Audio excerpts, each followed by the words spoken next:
What was Brooklyn King Radio? It was pirate radio frequency 1002.96. It was raw. It was crazy. It wasn't hood.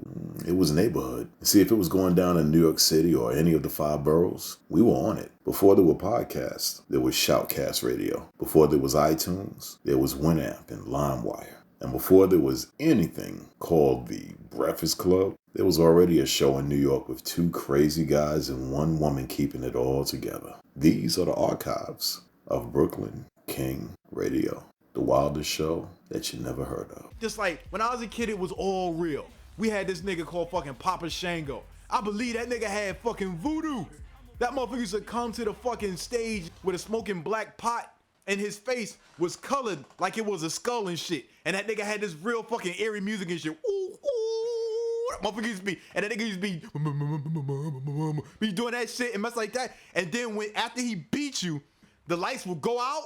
And then when they come back on and his fucking opponent's feet be on fire, you can't beat that shit. How did that shit happen? Where did the fire come from? Because he's Papa Shango. He's got fucking supernatural fucking powers. He does. Fuck the bullshit. You had Kamala, the Ugandan headhunter. He was escorted to the ring not by his manager, but by his fucking trainer, Kimchi. Kimchi went to the motherfucking headhunting islands and shit, Uganda, and found a black ass nigga. Painted that motherfucker face, gave that nigga some ham hocks and got him fat and brought him into fucking wrestling. He was never really a good wrestler. He would just come in there and beat the shit out of you and then pin you. But the thing is, he didn't really know what the fuck he was doing and shit, so Kimchi would have to like actually whip him and shit. He would pin you, you have to whip to get him off him and shit like that, you know? And so that was Kamala.